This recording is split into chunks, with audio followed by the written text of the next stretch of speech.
and we pick up both our guns, we can actually shoot. So the left was 20, so it should take 1 shot. And then the next one was 50, so it should take 3 shots. And then the last one was 100. So we use the right one, so it should take 10 shots for this one. Or we can do 2 shots with this, so that should be down to 60 health, and now it should take 6 shots with the right gun. So that's working exactly how we want it. Hey guys, welcome back. Just before we start, if you want access to these files, they're available through Patreon on the thank you tier. And if you're not already, I recommend checking out the Discord and just dropping by and showing off what you're working on, to be fair. Be awesome to see what you guys are doing. So in this video, we're going to look at how we can make our bullets cause damage. And to do that, I'm going to install, or I'm going to add a new content pack, and I'm going to bring in, let's see which one. We'll use a third person, that way we've got a mannequin and we can shoot him. Be a little bit fun. So that's in on blueprints. What I'm going to do just for time is I'm just going to use the third person character blueprint. So I'm going to place him into the scene and we'll rotate him around. I'm going to have a quick check to see if we can remove the camera. So we should be able to do that. Awesome. And now if we duplicate him a little bit, we'll move him along.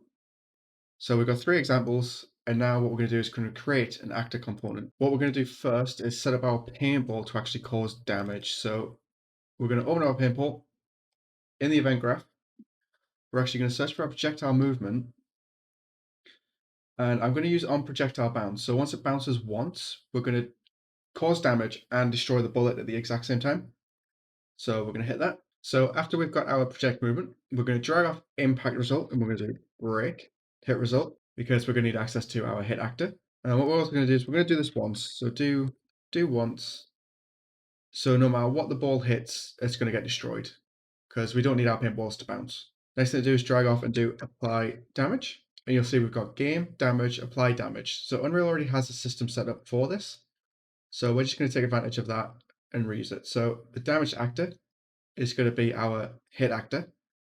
And then we're going to need to set our base damage. So I'm going to right click, promote a variable. I'm going to call this damage amount, and we'll hit compile. And we're going to change this to 10. Compile and save. And then what we're going to do is we're going to drag off apply damage, and we're going to do destroy actor. What this is going to do is after we cause damage, the paintball is going to get destroyed. But even if it doesn't, once it hits an object, so anything in the world, static mesh, like let's say a static mesh, it's also going to destroy the actor. So we're not going to worry about stray paintballs going everywhere, and it also keeps performance in check since we're deleting the stuff that we're not actually using. So hit save. What we can do now is actually set up a custom actor component.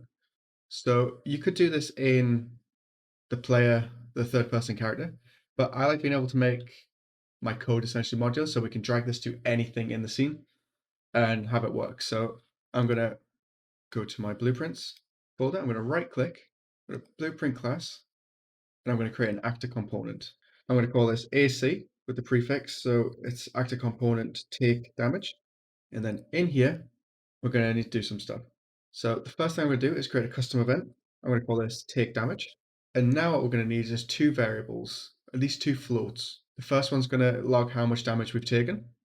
So we'll call this damage taken, and we'll click the little icon and we'll change that to a float. And then the next one is going to be health value. So the current amount of health that the character or object has that we're shooting at. So we're going to bring these both in and we're going to set them. And from our damage taken, we're going to plug that into our event and connect it up. And then we'll connect our health value to that. And now what we need to do is get both damage as gets. And we need it this way around. And we're going to subtract our health value from the damage taken. So we'll do a minus. We'll connect that to health value. And what we're going to do now is going to get our health value, and we're going to do a less than or equal to 0. And if our health is 0, we're going to destroy our actor. So we can go to true, destroy actor. And what we need to do now is destroy our actor. You'll see if we actually search destroy actor, we won't be able to find one. It's because it doesn't know what our actor is, because we don't technically have one. So we're going to do right click, get owner, and then we can get the actor. We can drag off and do destroy actor. If I can spell it correctly, hit enter and plug that in. So now whatever we attach this to, it'll destroy itself once the value hits 0. So we compile and save. Now in our third person character, We got all this code. We don't actually need any of it actually. Hit compile and save. And then what I'm going to do is I'm going to add component, and then I'm going to search for health, and then I'm going to search for take damage. So you'll see how a new actor component is there. Hit compile. And I'm going to bring this in, and we're going to bring this in, and we're going to drag off, search take damage, which is the name of our custom event. And now we need an input for this. So we're actually going to use event any damage, and we're going to connect that up. The reason I do it with an actor component is just so we don't have to copy and paste code all the time. That's literally it. And now if we plug in our damage, we've got damage taken. We do need to set in our actor component, take damage, the health value that we have. If we want to change this at runtime or in the actor component based on the object. So let's say we want to actually control our character's health from in here. So we want to access it so we can change it as we go. First thing we need to do is we need to go to our third person character and create a new variable called health. And I'm going to drag this in and get a reference to it. And we'll make it public so we can actually control it in the engine. So we set this to default 100. What we need to do now is actually create a new custom event in our actor component. So we're going to right click, custom event, and we're going to call this set player health. Now what we can do is we can actually use that to set our health value. So we're going to do set, and we'll plug that into the event and hit compile. And now if we go back to our third person character, what we need to do is actually drag off our actor component and do set player health.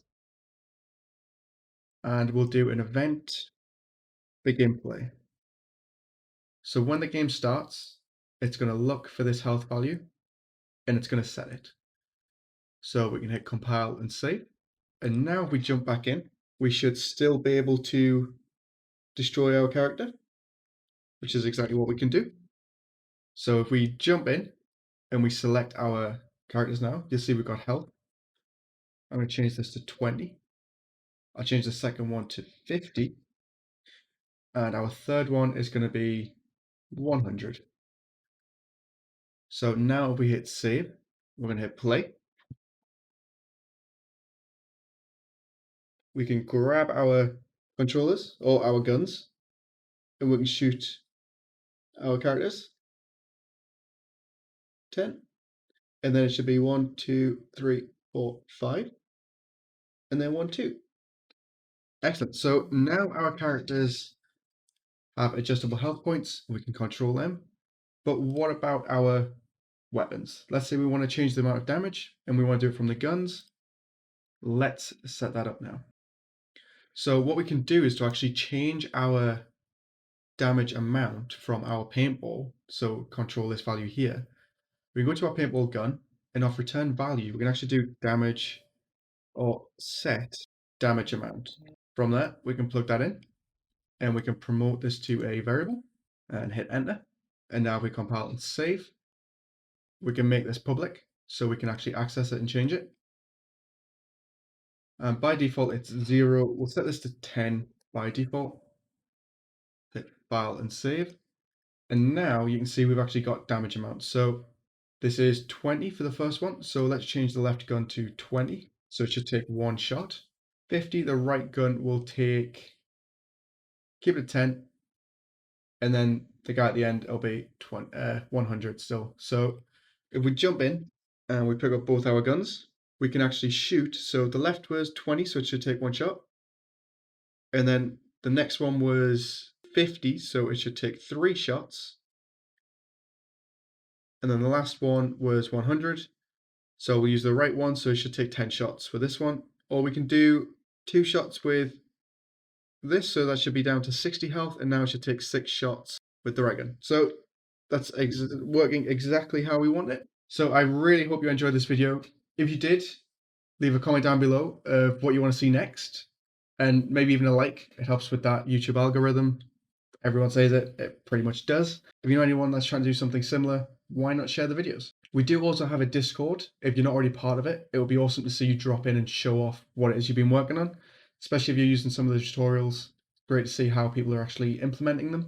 If you haven't seen it already, I have been putting together a custom VR hands template, which allows you to change the animations based on what you pick up. So combining that with this would be pretty awesome.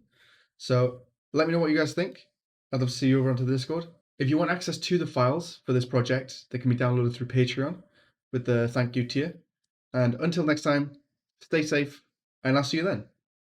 Bye.